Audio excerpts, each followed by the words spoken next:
Hi everybody, this is Courtney, and today I thought I would share with you 13 actionable tips that my husband and I are taking towards financial independence, but to be in better shape in a year from now, a little over a year from now actually.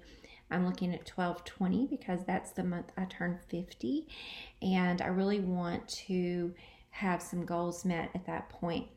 I'm probably going to be a little bit more open in this video than I normally am, but please know that I have been in a different situation up until recently.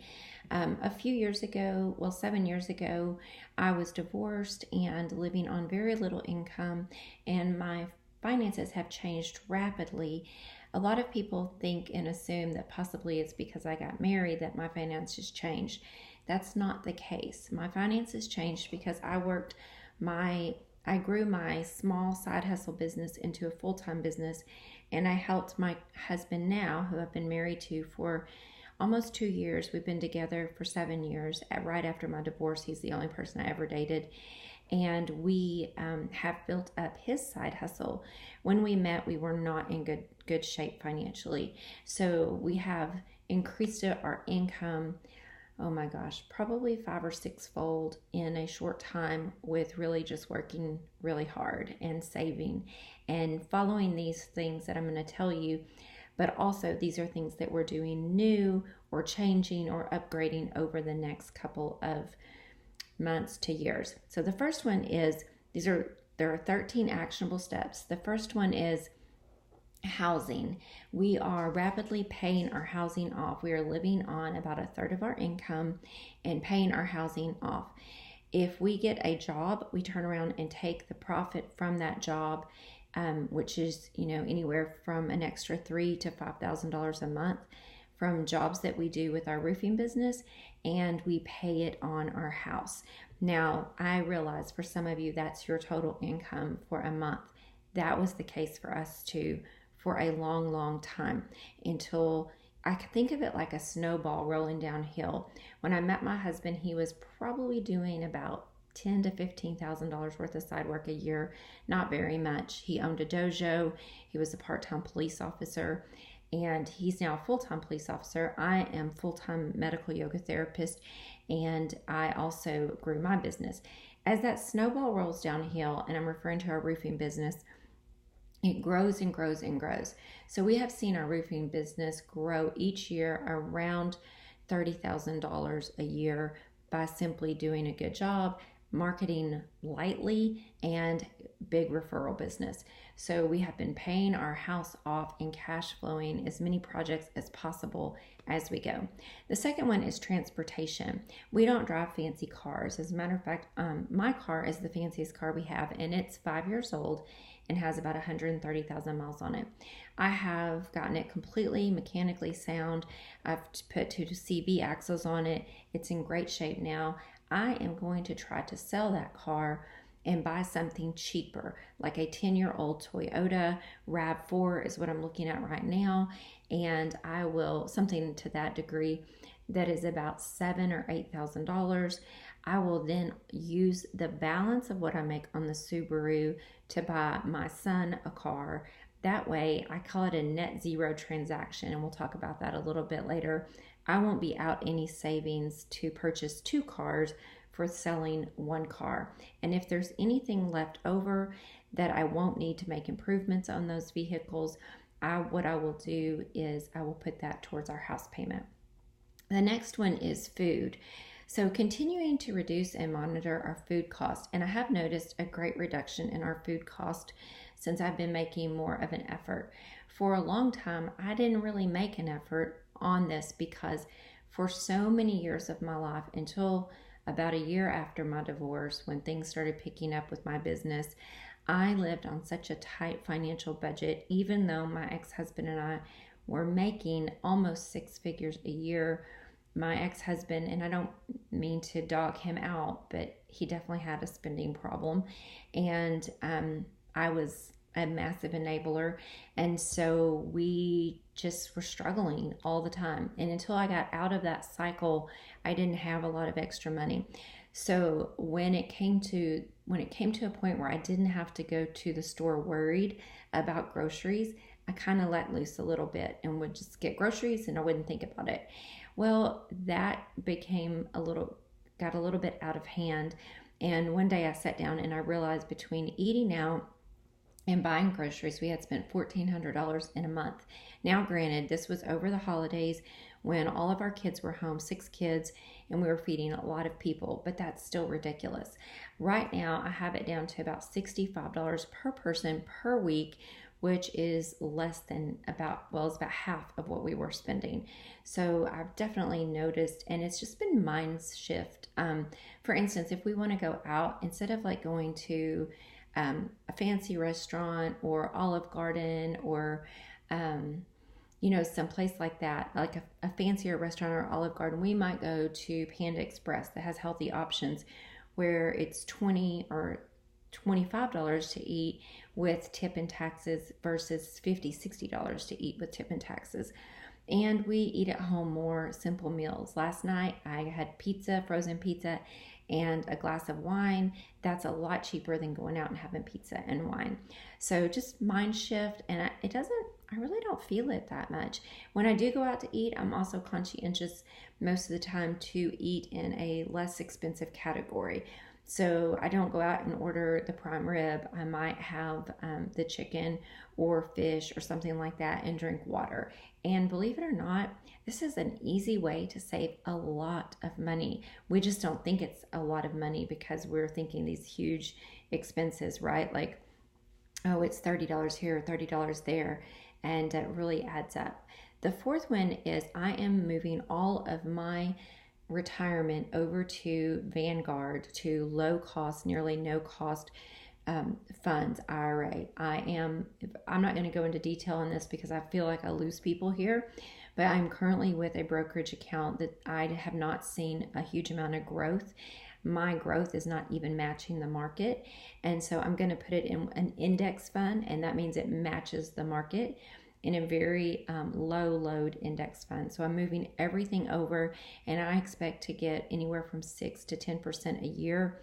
However, because of my age and because I want to retire in 10 years and cut back in 5 years, I intend to put a portion of that in bonds as well.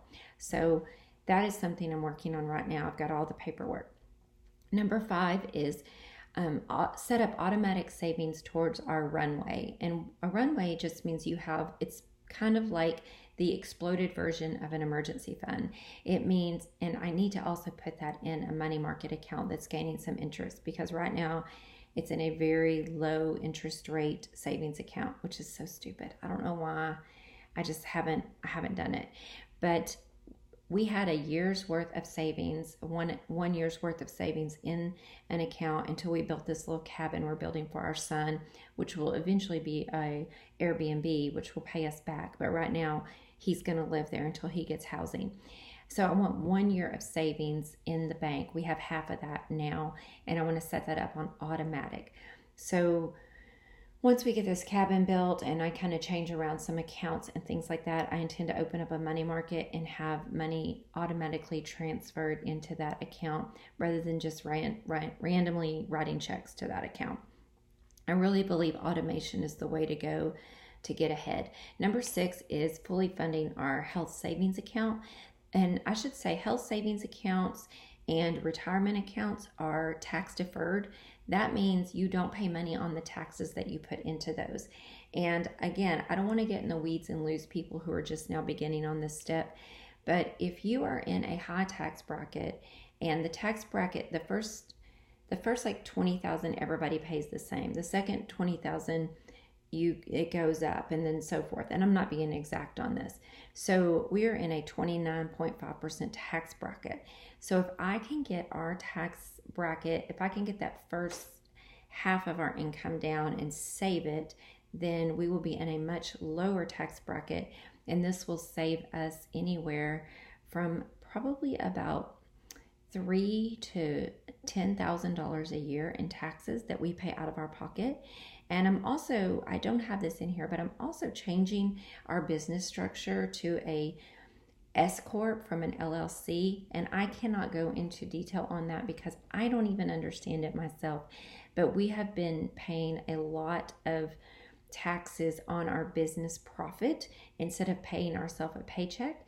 And once your business starts making over $30,000 a year, as I understand it, you really should consider an S Corp. The savings are generally $3,000 to $7,000 a year.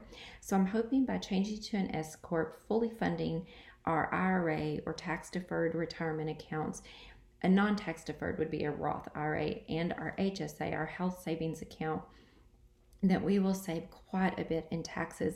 And that's money that can go on paying down our house and money that can go on paying our emergency fund. The next one is selling stuff to pay for stuff, what I call net zero spending. I love this concept. This concept is not a concept that anyone gave me. This is one original idea. I'm sure it's not original. If you go online, you can probably find it somewhere, but no one gave me this idea. It's something I discovered myself, and I call it net zero spending. For instance, we are selling our boat, which is worth around $8,000. We're buying back a small boat we had from my dad that he redid for $3,300. The balance of that will go on our house. Now, I'm selling my car to buy 2 cars. That's a net zero purchase. I sell my clothes and use that money to buy clothes. That's a net zero purchase.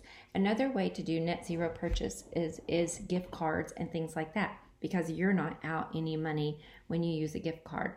So selling something to buy something else.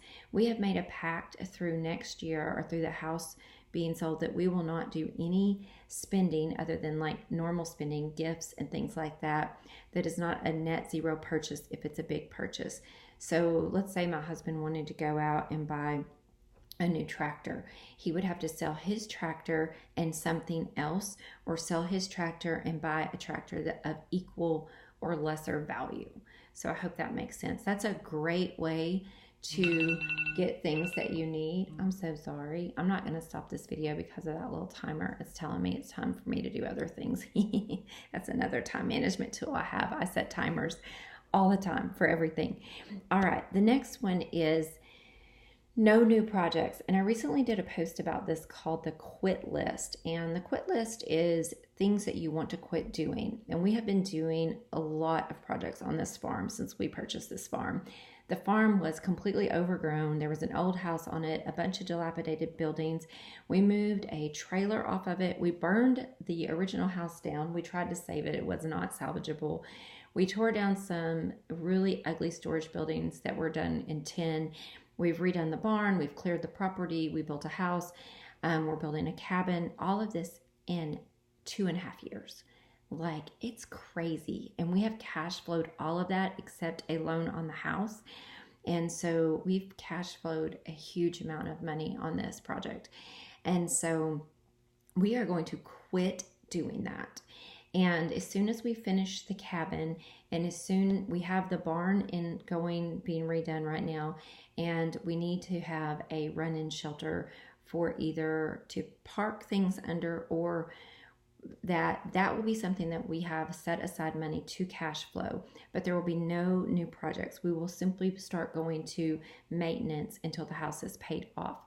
And we're trying to do any of those projects on a cash basis only, and very frugally. So not taking on new things. For me, that also goes to not taking on more side hustles. I have been a blogger since 2007, and I have a couple of websites. I actually get quite a lot of traffic on them, and quite a lot of traffic went without really doing anything. I'm not monetized. There's no affiliate links, nothing like that. People have asked to advertise. I'd have never made a penny on it. And that was kind of intentional. And the reason is I didn't want it to stop being fun. Now, I know that sounds crazy when you can make thousands of dollars and tens of thousands of dollars blogging, but I have a job that I love, and we have businesses that are bringing in money. And it was causing me stress every time my reminder would come up to do a blog post. I am a person who blogs when I feel inspired, or vlog, video blogging, what I'm doing now. And so I don't really feel inspired if it's simply scheduled. And I just don't want to mess with it right now. Now, if tomorrow I lost my job in the medical yoga therapy world and they said you're going to have to stay home, that's probably what I would do. I probably would go to being full-time vlogger. I would take courses, I would learn more, I would do affiliate marketing, I would monetize, I would get content out constantly. But right now, my brain power is used on my job as a medical yoga therapist and all the things I have to do for that. I'm constantly contributing to other projects like webinars and books and things like that. And I just don't have the time to do blogging full time. So quitting things and quit putting pressure on yourself to do things that aren't really bringing value or financial gain to your life. If they're fun and they're a hobby, great. But if you start trying to make them a business, it can kind of suck the joy. The next thing is travel hacking. And I have to take a breath. Y'all know I have a heart defect if you watch me, so sometimes I have to stop and breathe. This morning, I'm so proud of myself. I just started travel hacking about a month ago. I got my first travel hacking credit card. I do not recommend you do this if you have credit card debt or you are in debt. This is for when you get out of debt and you have become very responsible and you know you will pay your credit cards off every month. You should always have the money in the bank to pay for anything that you are charging. And so I do that. So this morning, unexpectedly, my son got a job in Maryland. We're about to move out. He's about to move out there, and I need to fly home. I don't have a lot of travel points, but I saved $30 this morning on my flight home. And so what I'm doing is I have put all of our expenses on a credit card that earns travel miles, and then I go through the Chase website. I use the Chase Sapphire Rewards card. It has a $95 fee per year on it, but you get tons of miles after 3 months. So I'm not going to go into, again, the details on that because you need to really be at a point where you're very responsible with credit cards before you do that. But I'm trying to get all of our travel for free or at least half cost. And I always think I don't do a lot of travel, but the truth is, between work and having kids living other places, I do travel a lot. So I'm trying to get those expenses down. I want to take a big vacation with my husband every other year, even before we retire, because he's 61. He's already had major bypass surgery. And even though he's pretty healthy and fit, I want to make sure that we enjoy our time together while we still feel good. And it definitely gets harder the older you get. Number 11 is getting my son a car and getting my son in the cabin. My son is living with us right now. It's stressful for all of us. It's just hard to live with someone after you haven't for a long time. And that's not necessarily a financial thing, but it will relieve a lot of stress on me, and I will feel better once he's up there and has his own car. I also pay out of my pocket for rides for him and my own gas, and that will reduce some of my spending there, and it will reduce the storage building I'm paying on. Right now, I can say for sure there will be a $200 a month savings by getting him in the cabin, and we won't be bleeding out money building the cabin. So it's definitely going to help. Number 13 is I want to take a course on travel hacking. I have never taken any course of any kind. I have always consumed free content. So I will do blogs. I'm trying to think. It seems like maybe one time, I did pay for the Christy Wright Business Boutique year long, and I took all of the information from that. But other than that, I have simply done free content.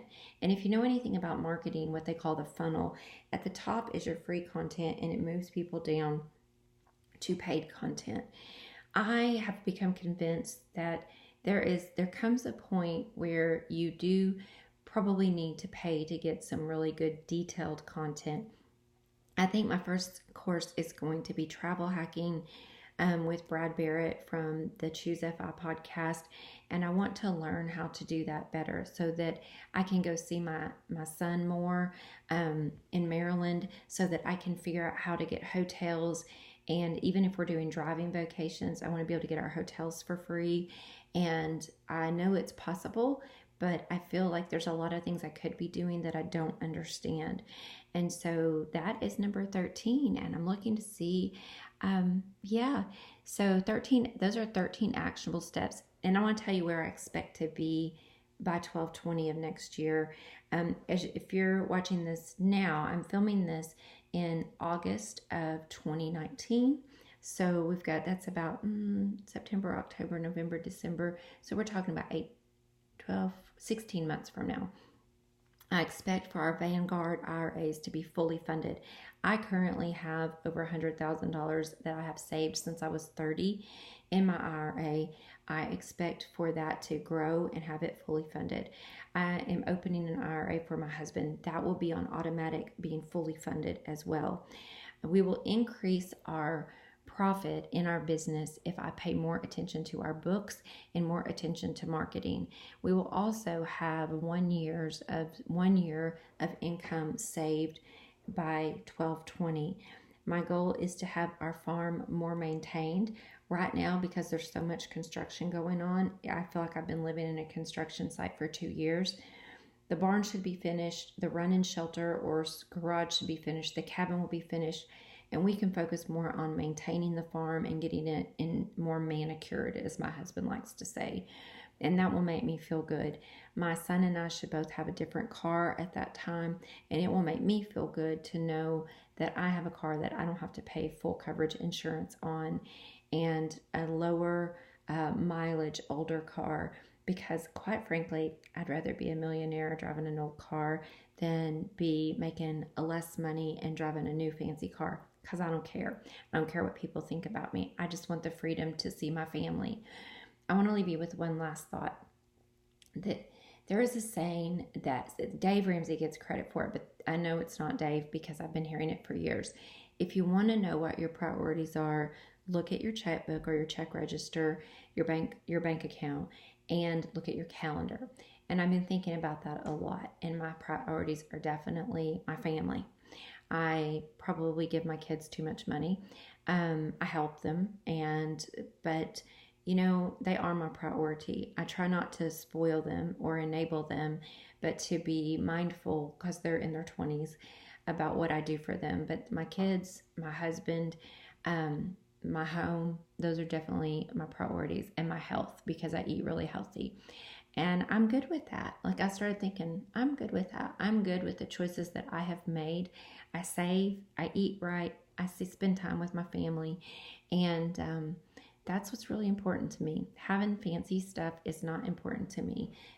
Having the freedom to get up in the morning, and what I want my day to look like when I retire or go part-time is, I want to get up in the morning, have coffee with my husband, eat and fix a healthy breakfast, and then maybe we both go work out or work on projects, have a healthy lunch together in the afternoon, again, work out, work on projects, have a healthy dinner, maybe take a walk or do something outside in the evening after dinner, and then maybe watch some TV or read, and in the evening go to bed and spend some time just resting and reading. It's not like I want to retire and travel the world. That would be fine. We might do that a couple times a year, but I just want to work on fun projects, and I want to focus on eating healthy and working out and taking care of my farm. I miss not being able to go outside and play with my donkeys every day. I have 4 donkeys. We have 4 horses, and I love to go out in the pasture and pet them and give them loving and just spend time with them. And so for me, money is not necessarily about money. It's about the freedom that money buys you. So I hope that you like this video. It's a very long video. I hope you have a wonderful day. If you like this content, please give it a thumbs up and subscribe. And I'd love to hear your comments in the bottom. Share with me what you're doing. Thank you so much. Bye-bye.